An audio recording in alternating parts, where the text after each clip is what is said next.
అవకాశాన్ని బట్టి మీకు అందరికీ తెలుసుకోవాలని చెల్లిస్తున్నాను. అంశం పేరు విశ్వాసులు జల్లెడలో ఉన్నటువంటి గట్టి గింజలు లాంటి వారు. ఒకవేళ జల్లెడంటే మనందరికీ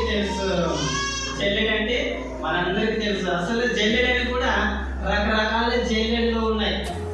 జల్లెడంటేనే మనకు గుర్తొచ్చేది తొందర ఇంట్లో ఉన్న జల్లెడ గుర్తొస్తుంది. ఆ పిండిని కానీ లేదా కందులు ఏదో ఒకటి పట్టే జల్లెడ గుర్తొస్తుంది. అలాంటి జల్లెడనే కాకుండా బయట కూడా చాలా రకరకాల జల్లెడలు వాడుతూ ఉంటారు. పిండి జల్లెడ, ఇసుక జల్లెడ, గింజల జల్లెడ, పెద్ద పెద్ద మిషన్లలో కూడా జల్లెడని వాడతారు. ఎందుకు వాడతారు జల్లెడ అయితే ఆ పంట లేదా వస్తువు దాన్ని ఏ విధంగా అయితే మనం సపరేట్ చేయాలో, ఏ విధంగా అయితే డివైడ్ చేయాలో, ఏ విధంగా అయితే రెండు భాగాలు విడదీయాలో ఆ విడదీయడానికి మనము జల్లెడ వాడుతుంటాం ఈ లోకంలో. ఆ జల్లెడ రకరకాల జల్లెడ, ఇసుక జల్లెడ కావచ్చు, పిండి జల్లెడ, ఇలాంటి మీకు జల్లెడ అంటే గుర్తొచ్చింది అనుకోండి. జల్లెడ అంటే రెండు భాగాలు వేరు చేసేది జల్లెడ. ఆ జల్లెడ మనం వాడకపోతే దాన్ని 7,000 ఈ 37,000 దీన్ని ఎట్లా అసలు మనకు తోచదు. జల్లెడు వాడలేనటువంటి నూర్పిడి పంట అది శ్రేష్టమైనదా, తాగుదా, గింజదా అనేది మనకు తెలియదు. ఆ జల్లెడు ఎప్పుడైతే మనము వాడతామో, ఆ జల్లెడకి ఎప్పుడైతే మనం వేస్తామో, ఆ వేసిన వెంటనే మనకు తెలిసిపోయేది ఏమిటంటే తాలి గింజ, గట్టి గింజ. కనుక ఆ తాలి గింజ, గట్టి గింజ అని మనకి ఎప్పుడైతే తెలుస్తుందో అప్పుడు మనకేమనిపిస్తుంది, ఓహో ఇవి సపరేట్ ఉండాలి, ఇది సపరేట్ ఉండాలి. ఆ జల్లెడలో వేసిన తర్వాత మాత్రమే మనకు సపరేట్ అనేది తెలుస్తుంది. లేకపోతే అన్ని ఒకటే సంచిలోనే ఉంటాయి. ఆ జల్లెడకి ఎప్పుడైతే వేస్తామో ఆ వేసిన వెంటనే డివైడ్ అయిపోతాయి, గట్టి గింజ, తాలి గింజ. అలాగా ఆ జల్లెళ్ళు రకరకాల జల్లెలు ఈ లోకంలో మనం వాడుతున్నాము, మన మధ్యలో ఉన్నాయి. మన అనుదినంలో కూడా మనము పంట నూర్పిడిలోను అనేక రకరకాలుగా వాడుతున్నటువంటి ఆ జల్లెని సాదృశ్యంగా మనం చేసుకున్నట్లయితే, ఆ జల్లెని దైవ వాక్యం చేత ప్రేరేపించినట్లయితే, దేవుని వాక్యము కూడా ఒక జల్లెడ లాంటిది. దేవుని వాక్యము కూడా ఆత్మ ఖడ్గము చేత కూడినటువంటి జల్లెడ అని దేవుని వాక్యం సెలవిస్తుంది. ఈ జల్లెడు మనం ఎప్పుడైతే వేసిన వెంటనే 2 కుప్పలు ఏర్పడతాయో, ఒక కుప్ప మనం ఏం చేస్తాం, భద్రంగా ఒక సంచిలో ఒక మంచిగా దాచిపెడతాం ఒక సైడ్కి. ఇంకొకటి 2 కుప్పలు ఏం చేస్తాం, పాడవేయడమో లేదా కాల్చివేయడమో లేదా ఏదో రకంగా దాన్ని అయితే మనం పెట్టుకోము 2 కుప్పని. లేదా కొద్దిగా పనికి వచ్చేదైతే మేతలకి, ధాన్యానికి, ఎద్దులకి అట్లా ధాన్య రకాల్లో ఉపయోగిస్తాం. కొద్దిగా అయితే పనికిరానిదైతే కాల్చివేస్తాం. అలాగే దేవుని వాక్యము కూడా సెలవిస్తుంది. ఏమని సెలవిస్తుందంటే, ఈ దినాలు అతి దగ్గరలో రాబడుతున్నాయి, ఈ దినాలు చాలా త్వరలోనే ఉన్నాయని దేవుని వాక్యం సెలవిస్తుంది. ఎలా రాబడుతున్నాయి అంటే, మనం పంట ఇత్తనం వేసి వచ్చినాం. ఇప్పుడు మనకు చాలా సమృద్ధిగా ఉండాలి అసలు ఈ సంవత్సరం. పంట విత్తనం వేసి వచ్చినాము. ఆ పంటని కలుపు, మొక్కలు, మందులు ఇవి అన్ని చేస్తూ వెళ్ళిన తర్వాతనే మనం పంటని ఏ విధంగా అయితే పోస్తామో, నూర్పిడి చేస్తామో, అలాగే ఈ పరలోక రాజ్యం కూడా మనకు ఉంటుంది. పరలోక రాజ్యంలోకి మనం ఇలా ప్రవేశించాలంటే ప్రతిదినము ఆదివారం పరిశుద్ధాత్మ మందిరంగా, పరిశుద్ధాత్మ దినములో మనం ఎలాగైతే ఆరాధిస్తున్నామో, ఈ ఆరాధిస్తున్నటువంటి దినాలన్నీ పరలోక రాజ్యానికి సాదృశ్యం. పరలోక రాజ్యంలో అందులో 2 డివైడ్ చేయబడింది. మనందరికీ తెలుసు. ఏది డివైడ్ చేస్తారంటే, పంటని ఏ విధంగా అయితే జల్లెడలో వేసిన తర్వాత 2 కుప్పలుగా మార్చబడాయో, పరలోక రాజ్యం రాకడ సమయంలో కూడా 2 రకాల మార్గాలు ఉన్నాయి. అవి మనకి తెలుసు. అది ఒకటి ఏంటంటే పరలోకము, రెండవది నరకము. ఆ నరకము, ఆ పరలోకం అనేది రాకడ సమయంలో తీర్పు దినంలో ఎలాగైతే తీర్చబడుతుందో, ఈ జల్లెడ సాదృశ్యంగా మనం ఆత్మీయ జీవితాన్ని నేర్చుకోవచ్చు. ఈ జల్లెడ గురించి మనం ఆత్మీయ జీవితాన్ని మనం ఏ విధంగా ఉంది, ఏ విధంగా గడుపుతున్నాము అనేది కూడా మనం గ్రహించినట్లయితే, ఆ జల్లెడ అంటుంది ఆత్మీయ జీవితాన్ని నేర్పిస్తుంది. ఏమంటే ఆ జల్లెడలో మనం అందరం నిలుచుంటే, ఒక పెద్ద జల్లెడ మనం అందరం నిలుచుంటే, ఆ నిలుచున్నటువంటి జల్లెడలో నాకు బరువు ఎక్కువైపోతుందిరా అని జల్లెడ ఎప్పుడు అనదు. ఆ గింజలు ఎన్ని కోసం అని మోస్తుంది, ఒక్కసారి ఊపితే కాలు గింజలన్నీ కింద పడిపోతాయి. గట్టి గింజలే జల్లెడతో ఉంటాయి. పరలోక రాజ్య సాదృశ్యాన్ని బట్టి కూడా మనము ఈ లోకంలో భూమి నిండిపోతుంది కదయ్యా, విచిత్రమైన జనాంగం ఉండాలి కదంటే ఉండాలి. ఇంకా మనకన్నా డబల్ జనాన్ని ఈ భూమిని వదిలినప్పుడు ఈ భూమి మోయగలదు. కానీ ఈ భూమి తగిన సమయంలో ఈ భూమి మీద ఉన్నటువంటి సకల జనాంగము, సకల ప్రపంచాలు కూడా ఒక జల్లెడ ఊపిపోతుంది. ఎప్పుడంటే రాకడ సమయం.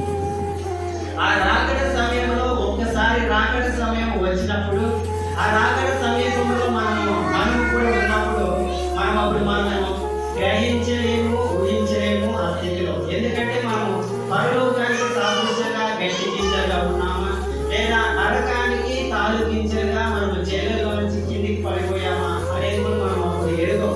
ఎందుకంటే ఆ రాజ్యం ఎప్పుడు వస్తుందో తెలియదు, మనకు కొద్ది వరకు తెలుసు. ఆయన వెంబడిస్తే ప్రతిదినము సండే ఆదివారం ఆయన మందిరానికి వెళ్తే పరలోక రాజ్యం తప్పింపబడుతుంది. లేదా ఎంతటి పాపాలైనా క్షమించే దేవుడు, లేదా ఎంతటి దీన స్థితిలో ఉన్నటువంటి కుటుంబాలు కూడా లేవనెత్తండి, లేదా అంధకారపు చీకటి శక్తుల చేత నశించిపోతున్నటువంటి కుటుంబాలు కూడా లేవనెత్తండి. లేవనెత్తే దేవుడు పరిశుద్ధాత్మ తండ్రి, లోక రక్షకుడు, సర్వాంతర్యామి, సర్వవ్యాప్తుడు తండ్రి అని మనకు తెలిసినటువంటి విధానాన్ని బట్టి మనం ఏ విధంగా అయితే పరలోకానికి నరకానికి ఆ జల్లెడ సమయంలో ఏ విధంగా ఉన్నాం మనం పరీక్షించుకున్నట్లయితే వాక్యం తెలియజేస్తుంది. ఇప్పుడు బైబిల్ గ్రంథంలో వెళ్ళినట్లయితే ఆమోస్ రాసినటువంటి గ్రంథం 9వ అధ్యాయం 9వ వచనం. నేను ఆజ్ఞయ్యగా ఒకడు ధాన్యము జల్లెడతో చెల్లించినట్లు ఇశ్రాయేలును అన్య జనులందరూ చెల్లింతులు కానీ ఒక చిన్న గింజైనను నేను రాదు. హల్లెలూయా.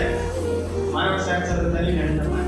నేను ఆజ్ఞయ్యగా ఒకడు ధాన్యము జల్లెడతో చెల్లించినట్లు ఇశ్రాయేలును అన్య జనులందరిలో చెల్లింతులు కానీ ఒక చిన్న గింజైనను రాదు. హల్లెలూయా.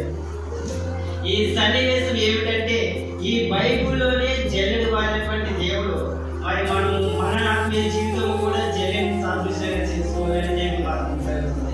ఆనాడు ఇశ్రాయేల్ ప్రజల్ని, ఇశ్రాయేల్ దేశాన్ని ఐగుప్తులో ఉన్నప్పుడు అసలు బానిసత్వంగా ఎంత క్రూర హింసలు పెట్టినా కూడా వారు జల్లెడి కింద ఉన్నటువంటి బానిసత్వంలో మునిగిపోయారు ఇశ్రాయేల్ ప్రజలు. కానీ దేవుడు ఒక వాగ్దానం చేశాడు, మిమ్మల్ని ఎలాగైనా కానీ వీరు వాగ్దానం చేసినటువంటి దేశం కంటే కానాను దేశంలో ప్రవేశిస్తారు. అక్కడ మీరు గట్టిగా నా వాగ్దానాన్ని నెరవేర్చిన వారవుతారని దేవుని వాక్యము వాగ్దానం ఇచ్చినటువంటి దేవుడు ఐగుప్తు దగ్గర బానిసలుగానే ఉన్నారు.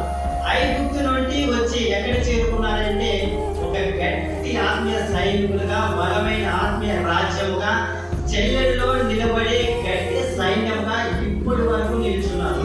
ఇప్పటికి కూడా ప్రస్తుతం యుద్ధాలు జరుగుతూ ఉన్నాయి. ఆ దేశము చిన్న దేశమే, చాలా చిన్న దేశము. ఆ దేశానికి అనేకమైనటువంటి దేశాలు, గాజా, ఇట్లా పాలస్తీనా, అన్ని దేశాలన్నీ యుద్ధానికి పోతున్నా కూడా ఆ యుద్ధంలో గెలుస్తుంది ఇజ్రాయెల్ దేశం. ఆ యుద్ధాన్ని ఎదుర్కొంటుంది ఇజ్రాయెల్ దేశం. కనుక ఎందుకు ఇచ్చాడు అలా చిన్న దేశాన్ని పెద్ద పెద్ద దేశాలను ఎదుర్కొనడానికి శక్తి ఎక్కడి నుంచి వచ్చిందంటే దేవుడి వాగ్దానం, దేవుడు తీర్మానం చేసినటువంటి దేశం అది. దేవుడు వాగ్దానం చేత భూమి మీద నా రాకడ సమయాంతం వరకు ఇది నా దేశంగా, నా జనాంగానిగా ఇది స్థిరపరుస్తానని చెప్పినటువంటి వాగ్దానం అది నెరవేరుస్తూ వస్తుంది. కనుక మన ఆత్మీయ జీవితంలో కూడా ఈ జల్లెడు లాంటి జీవితాన్ని మనం జల్లెడును పరీక్షించినట్లయితే జల్లెడు అనేది ఏంటంటే వాక్యం. దేవుని వాక్యం ఎప్పుడు రుజువవుతుంది, మనం జల్లెలో నిలుచున్నామా పడిపోయినామా అంటే రాకడ సమయంలో తెలుస్తుంది. రాకడ సమయాంతం వరకు మనకు తెలియదు జల్లెడి కింద పడిపోతామా, జల్లెడి పైన నిలబడతామా అనేది. కనుక మనం బ్రతుకుతున్న అనుదిన జీవితంలో మనకైతే కొద్ది వరకు నమ్మకం, విశ్వాసం ఉంది కాబట్టి మందిరంలో ఆత్మీయ సంఘంలో కూడుకుంటున్నాం. ఆత్మీయ పరలోకానికి మీరు వెళ్ళాలి, నరకానికి పోకూడదు.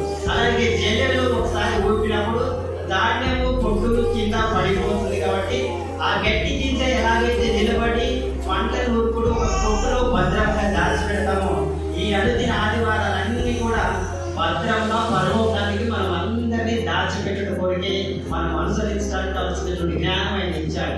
మన సొంతంగా మన మందిరావరణంలో ప్రవేశించలేదు, మన సొంత ఆలోచనలతో రాలేదు కదా. ఎవరి నిర్ణయం అంటే దేవుని నిర్ణయం. ఆనాడు ఇశ్రాయేలు దేశాన్ని కానాను దేశానికి ఎలాగైతే వాగ్దాన దేశంగా నిలబెట్టుకున్నాడో మనందరినీ కూడా ఈ గ్రామంలో ఒకసారి ఎవరో ఒకరు తెచ్చి జల్లెడి మాదిరి వాళ్ళు జల్లించినప్పుడు మనం జల్లెడిలో నిలబడినటువంటి విశ్వాస సంఘంగా అభివృద్ధి చెందాలని మనం ఎదుర్కొన్నాం.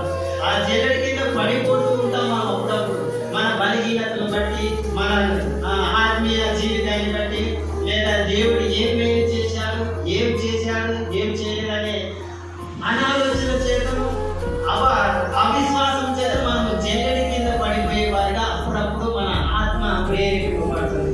మనకు దేవుని విశ్వాస సంఘం, దేవుని క్రైస్తవ సంఘం, దేవుని మనం ఏమనుసరిస్తుందంటే ఎన్ని కష్టాలు వచ్చినా, ఎన్ని శ్రమలు వచ్చినా, ఎన్ని ఆటంకాలు వచ్చినా ఆ జల్లెడిలోనే నిలబడే గట్టి గింజగా మనం ఉండాలి. కానీ తాళి గింజగా జల్లెడి కింద పడిపోయేవారుగా ఉండకూడదని దేవుడు వాగ్దానం చేశాడు. కాబట్టి మనం అందరం ఆ జల్లెడి కింద ఒకసారి పడిపోతున్నట్లయితే మనం పరీక్షించుకోవాలి. నేను జల్లెడి కింద ఎందుకు పడిపోతున్నాను? నన్ను కృంగతీస్తున్నటువంటి శ్రమలు ఏది, నన్ను కృంగతీస్తున్నటువంటి ఆలోచనలు ఏవైనా మనం గ్రహించినట్లయితే ఆ జల్లెడిలో ఉన్నటువంటి గట్టి గింజ మనకు నేర్పిస్తుంది.